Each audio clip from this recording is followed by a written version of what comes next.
கனம் கோட்டார் அவர்களே, நான் 2 முக்கியமான அம்சங்களைத்தான் மிகவும் வலியுறுத்த விரும்புகிறேன். கொலை செய்யப்பட்ட மோகனாவின் அறையிலிருந்து சி என்ற எழுத்து பொறிக்கப்பட்ட ஒரு சிகரெட் கேஸும் இடதுகையால் எழுதப்பட்ட ஒரு அனாமதேய கடிதமும் கண்டுபிடிக்கப்பட்டதாக போலீசார் ரெக்கார்டில் இருக்கிறது. ஆனால் அவை இரண்டும் வழக்கு மன்றத்தில் பிரயோகிக்கப்படவே இல்லை.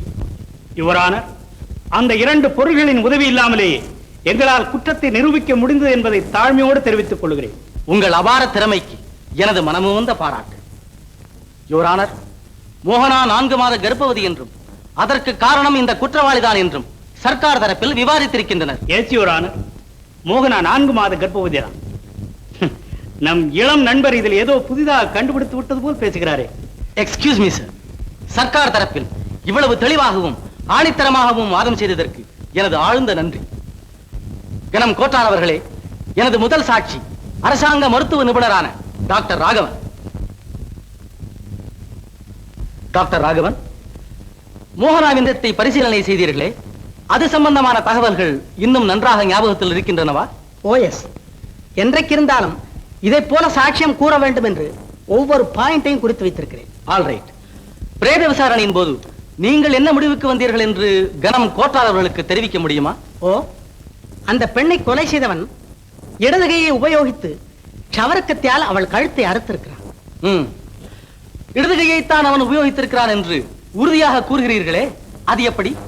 ஒருவன் இடதுகையால் செய்யும் வேலைக்கும் வலதுகையால் செய்யும் வேலைக்கும் எவ்வளவோ வித்தியாசம் இருக்கிறது. இடதுகையை உபயோகிக்கும் எத்தனையோ டாக்டர்கள் இருக்கிறார்கள். அவர்கள் ஆபரேஷன் பாணியே அனாதையாக இருக்கும். அதனால் தான் திட்டமாக சொல்கிறேன், மோகனாவை கொன்றவன் இடதுகையை உபயோகிக்கிறவன் தான். Very interesting point. Well doctor, அந்த ஆசாமி இடதுகையால் கழுத்தை அறுத்தது போல எல்லா காரியங்களையும், அதாவது எழுதுவதை கூட இடதுகையால் தான் செய்ய வேண்டும், இல்லையா? ஆமா, 100க்கு 90 அப்படித்தான் அமைவது வழக்கம். சர்க்கார் தரப்பில் முன்பு உங்கள் சாட்சியம் ஏற்றுக்கொள்ளப்பட்டதா? இல்லை. Your honour, I have finished with this witness. Mister Chandrasekhar, நீங்கள் ஏதாவது குறுக்கு விசாரணை செய்ய விரும்புகிறீரா? நோ மிலார்ட், எனக்கு தேவையில்லை. கால் த நெக்ஸ்ட் விட்னஸ். எனது அடுத்த சாட்சியம் மிஸ்டர் சொக்கப்பா. மிஸ்டர் சொக்கப்பா, உமது தூரபந்து மோகனாவின் பேரில் நீர் 50,000 ரூபாய்க்கு இன்சூரன்ஸ் பாலிசி ஒன்று எடுத்து வைத்திருந்தீர், இல்லையா? ஆமா. அது சம்பந்தமாகத்தான் நீர் மோகனாவை குற்றவாளிக்கு அறிமுகப்படுத்தி வைத்தீர், இல்லையா? ஆமா. எந்த வருடம், எந்த மாதம், எந்த தேதி அந்த இன்சூரன்ஸ் பாலிசி எடுத்துக் கொள்ளப்பட்டது நினைவில் இருக்கிறதா உமக்கு? அது நடந்து எத்தனையோ வருஷம் ஆச்சு, எனக்கு ஞாபகம் இல்லை. ஆனா ஏதோ ஒரு தீபாவளி அன்னைக்குங்கிறது மட்டும் ஞாபகம் இருக்கு. உமது யூகம் சரிதான். நான் சொல்கிறேன், 1942 வருடம் தீபாவளி என்றுதான். அன்றுதான் நீர் குற்றவாளியை முதலாக சந்தித்தீர். அன்றுதான் நீர் மோகனாவை குற்றவாளிக்கு அறிமுகப்படுத்தினீர், இல்லையா? அதற்கு முன்பு குற்றவாளிக்கும் மோகனாவுக்கும் சந்திப்பும் தொடர்பும் இருந்ததுண்டு, இல்லை? மிலார்ட், எனது நண்பர் துரும்பு விஷயத்தை துருவி துருவி ஆராய்கிறார். ஆம் நண்பரே, ஆண்டவன் தூணிலும் இருப்பானாம், துரும்பிலும் இருப்பானாம். அதை போலத்தான் உண்மையும் துரும்பில் கூட இருக்கும். Proceed. மிஸ்டர் சொக்கப்பா, மோகனா கொலை செய்யப்பட்ட தினம் உமக்கு மிக நன்றாக நினைவில் இருக்கும் என்று கருதுகிறேன், இல்லையா? அதை எப்படி மறக்க முடியும்? 1943 வருஷம் ஜனவரி மாசம் 14ஆம் தேதி பொங்கல் அன்னைக்கு ராத்திரி சுமார் 8:30 மணிக்கு நடந்துச்சு. சபாஷ், அதை உம்மால் மறக்க முடியுமா என்ன? நல்லது மிஸ்டர் சொக்கப்பா. குற்றவாளிக்கும் மோகனாவுக்கும் அறிமுகம் ஏற்பட்ட 1942 வருடம் நவம்பர் மாதம் 7ஆம் தேதி தீபாவளியில் இருந்து அவள் கொலை செய்யப்பட்ட அடுத்த ஜனவரி 14ஆம் தேதி பொங்கல் வரை எவ்வளவு நாட்கள் ஆகின்றன? நாட்கள் வந்து நான் சொல்கிறேன், நவம்பரில் 23, டிசம்பரில் 31, ஜனவரியில் 14, ஆக மொத்தம் 68 நாட்கள். அதாவது மோகனாவுக்கும் குற்றவாளிக்கும் அறிமுகம் ஏற்பட்டு 68 நாட்கள் தான் ஆகின்றன.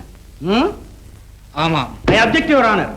நம் நண்பர் தவறான தகவலை கிரகிப்பதற்காக சாட்சியின் வாயை தூண்டுகிறார். ஆமா, தோண்டினால் தான் தங்கம், மூழ்கினால் தான் முத்து. இந்த சாதாரண உண்மையை கூடவா மறைக்க பார்க்கிறீர்கள்? எனக்கு ஒன்றுமே புரியவில்லையே. யுவர் ஆனர், மோகனாவிற்கும் இதோ குற்றவாளி கூண்டில் நிற்கும் என் தந்தைக்கும் 68 நாள் சிநேகிதம் தான். நான் கேட்கிறேன், அவள் வயிற்றில் இருக்கும் 120 நாள் கர்ப்பத்திற்கு இவர் எப்படி பொறுப்பாளியாக இருக்க முடியும்? இதிலிருந்து மிக மிக நன்றாக தெரிகிறது உண்மையில் கொலை செய்த அந்த மகாபாவியை மறைப்பதற்காக சர்க்கார் தரப்பு வக்கீல் தன் வானத்திறமை என்னும் முகமூடி அணிந்து ஜட்ஜு ஜூரிகளின் மனதை குழப்பி அவர்களை தவறான அனுமானத்திற்கு திருப்பி நீதியின் கண்களை மறைத்திருக்கிறார். ஆமாம் நீதிபதி அவர்களே, இவர் தவறிவிட்டார். மோகனாவின் கழுத்தை கத்தியால் அறுத்த அந்த ஆசாமி கூட அந்தோ பரிதாபம் இந்த கணக்கிலே இமாலய தவறு செய்து விட்டார். Order order.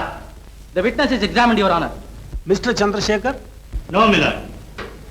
Call your next witness. எனது மூன்றாவது சாட்சி மிஸ் வீணா தேவி.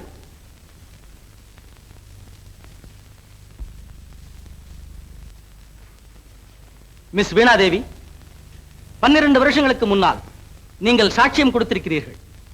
அதாவது மோகனாவை கொலை செய்துவிட்டு ஓடிய நபர் இவர்தான் என்று, இல்லையா?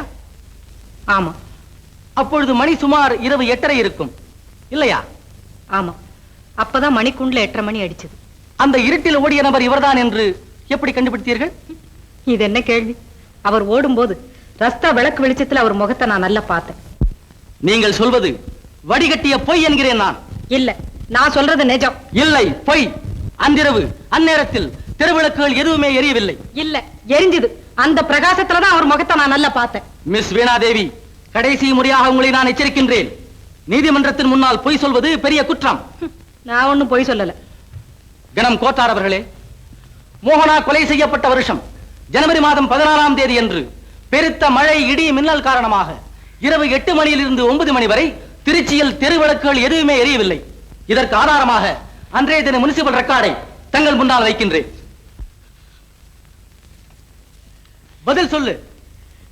அன்று நீ கோர்ட்டில் கூறியது பொய் சாட்சிதான். அந்த இரவு நேரத்தில் உன்னால் அந்த கொலைகாரனை சரிவர பார்த்திருக்கவே முடியாது. மறுபடியும் அதே பொய்யை தான் சொல்ல போகிறாயா? இல்ல இல்ல, நான் அந்த ஆளை சரியா கவனிக்கலீங்க. கவனிக்காமல் பொய் சாட்சி கூறி உண்மை கொலைகாரனுக்கு உடந்தையாக இருந்தாய், இல்லையா? ஐயோ, எனக்கு என்ன தெரியும்? சொக்க பண்ண சொல்ல சொன்னாரு, நான் சொன்னேன். என்ன விட்டுருங்க. சபாஷ், அது போதும் எனக்கு. Your honour, I have finished with this witness. Mister Chandrasekhar, milord, அந்த சாட்சி ஒரு பெண் என்ற காரணத்திற்காக மன்னிக்க வேண்டுகிறேன். அதுதான் முடியாது. நீதிமன்றத்தில் பொய் சாட்சி கூறியதற்காகவும் அதை தூண்டிவிட்டதற்காகவும் வீணா, சொக்கப்பா ஆகிய இருவரின் மீதும் தகுந்த நடவடிக்கை எடுக்க வேண்டும் என்று சர்க்காருக்கு தெரிவித்துக் கொள்ளப் போகிறேன். Just a word, milord. குற்றவாளி இடதுகையால் கொலை செய்தானா வலதுகையால் கொலை செய்தானா என்பதை பற்றி நமக்கு அக்கறை இல்லை. இந்த சாட்சியங்கள் எல்லாம் பொய் என்றே வைத்துக் கொள்வோம். ஆனால் கொலை செய்யப்பட்ட அந்த மோகனா 50,000 ரூபாய்க்கு இன்சூர் செய்து கொண்டிருக்கிறாள். ஒவ்வொரு முறையும் அதற்கு எவ்வளவு பிரீமியம் கட்ட வேண்டும்? அதற்கெல்லாம் அந்த ஏழை மோகனாவிடம் ஏது வருமானம்? நிலைமை அப்படி இருக்கும் போது இன்ஸ்பெக்டராய் வேலை பார்த்த இந்த குமாரசாமி இதை பற்றி ஏன் தலைமை ஆபீஸிற்கு ஆட்சேபனை குறிப்பு அனுப்பவில்லை?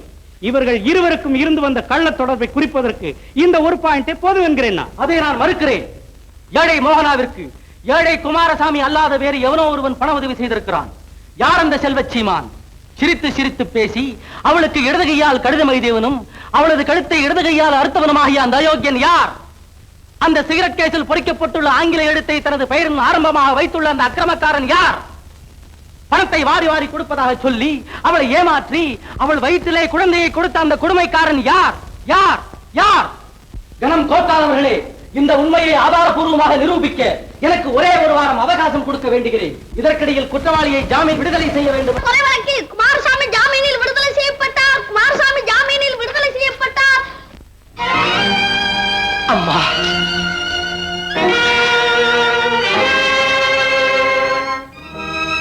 சுவாமி, சார், எனக்கா விடுதலை? ஆமாப்பா. என்ன சார் இது அக்கிரமமா இருக்கு? இங்க இடம் வசதியா இருக்கு, என் மனசு நிம்மதியா இருக்கு, அதனால கண்டுபிடித்தேன் துப்பை அப்படின்னு ஒரு புத்தகம் எழுதலாம்னு இருந்தேன் சார். சார், இப்ப என்ன வெளியில அனுப்பிச்சிட்டாக்க அந்த புஸ்தகமே எழுத முடியாது சார். என்னை இங்க வச்சுக்க முடியாவிட்டாலும் அட்லீஸ்ட் அந்த ஆணுக்காக அனுப்பிச்சிடுங்க சார். யாரா ஃபோன்? என்ன கூப்பிட்டீங்களா சார்? ஓஹோ, உங்களை சொன்னாரா? சார், என் லைஃப்ல நான் அந்தமான எப்ப சார் பார்க்க போறேன்? இதுதானே சார் சான்ஸ். 59 வெளியே போய் தள்ளப்பா. சார், என்ன ஒண்ணும் தள்ள வேண்டாம், நானே போயிடுறேன் சார். மாப்பிள கொஞ்சம் பொறுத்துங்க, நானும் விடுதலை ஆயிட்டு உங்க கூட வந்துடுறேன். சே, நீர் இப்ப ஒண்ணும் வர வேண்டாயா, மீச முளைச்சப்புறம் வரும். வர்றேன் சார். மாப்பிள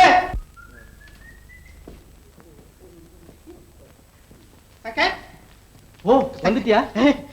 இந்தாப்பா, நீ கேட்ட ஃபைல். ரொம்ப தேங்க்ஸ் அப்பா. சங்கர், நான் ஜெயிலுக்குள்ள இருக்கும்போது என் மூளை சும்மா கட கட கட கட கடன்னு வேலை செஞ்சு இந்த கொலைகாரனை கண்டுபிடிக்கிறதுக்கு எவ்வளவு ஐடியாஸ் கிடைச்சிருக்கு தெரியுமா? அதெல்லாம் உனக்கு சொல்றேன் கேளு. அப்பா ஐடியா மாஸ்டர், எனக்கு இப்ப ரொம்ப அர்ஜென்ட்டா வேலை இருக்குது. தயவு செய்து நீ கொஞ்சம் போயிட்டு வரியா?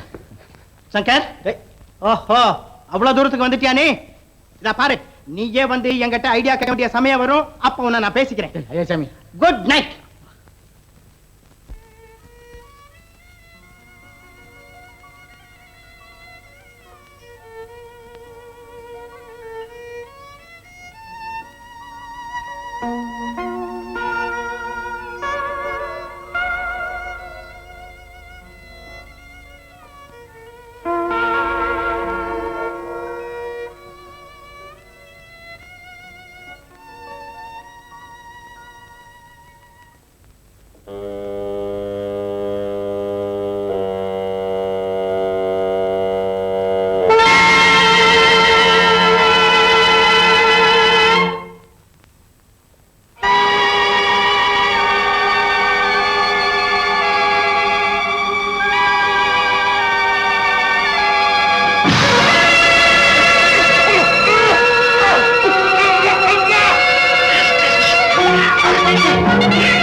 Mr. Shankar, call your next witness.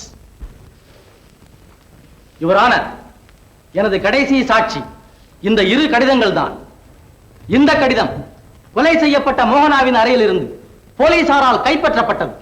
இந்த கடிதம் நேற்றுதான் என்னால் கண்டுபிடிக்கப்பட்டது. ஐ அப்ஜெக்ட் மிலாட்.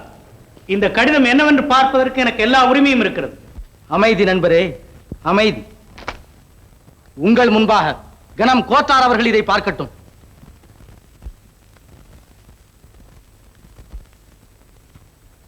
ஆமாம், இவை ரெண்டும் ஒரே கையெழுத்து தான். மிஸ்டர் சங்கர், இதை எழுதியது யார்? சொல்கிறேன்.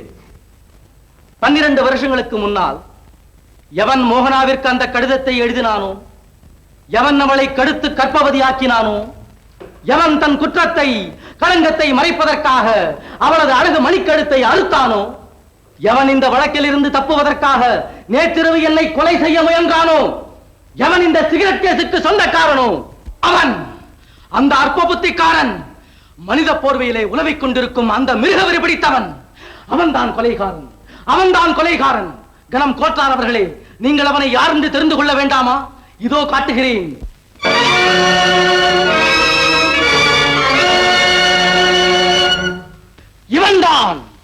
இவன்தான் சி என்பதை தன் பெயரின் ஆரம்ப எழுத்தாக கொண்டுள்ள சந்திரசேகரன். இவன்தான் கன்னிப்பெண் மோகனாவோடு கள்ள உறவு கொண்டு அவளை கெடுத்து கற்பவதியாக்கி அவளை கொலையும் செய்திருக்கிறான். இவன்தான் நேற்றிரவு என்னை கொலை செய்ய முயன்றதோடல்லாமல் தடுக்க வந்த என் தந்தையையும் குத்திவிட்டு தற்காப்புக்காக நான் திருப்பி தாக்கிய போது தன் கையில் காயம் பட்டு ஓடி இருக்கிறான். இதோ பாருங்கள் இந்த காயத்தை, இதோ பாருங்கள். பாதுகாப்பளிக்க வேண்டிய வேலியே பயிரை மேய்ந்தால், துஷ்ட நிகிரக சிஷ்ட பரிபாலனம் செய்ய வேண்டிய பகவானே அதை பார்த்துக் கொண்டிருந்தால், இந்த உலகத்தில் நீதி எங்கே, நேர்மை எங்கே, உண்மை எங்கே, எங்கே? மிஸ்டர் சங்கர், விரும்பத்தகாத இந்த சூழ்நிலை ஏற்பட்டதற்காக நாம் அனைவருமே வருந்த வேண்டியவராக இருக்கிறோம். பொறுப்புள்ள பதவியில் இருக்கும் சந்திரசேகர் அப்பதவியில் இருக்கும் எல்லோரையுமே இழிவுபடுத்துவதை போல் நீதியின் பாதையை திருப்பி விட்டார். கொலை செய்தவரை சட்டம் சும்மா விடாது. நமது இளம் வக்கீல் தனது ஊக்கத்தினாலும் விடாமுயற்சியினாலும் குமாரசாமி நிரபராதி என்பதை சந்தேகத்துக்கிடமின்றி நிரூபித்து விட்டார். இதை நான் சர்க்காருக்கு தெரிவித்து விடுகிறேன். மிஸ்டர் சங்கர், அரசாங்கத்தின் மறு உத்தரவு வரும் வரையில் உங்கள் பிதா உங்களிடமே அதே ஜாமீனில் இருக்கலாம்.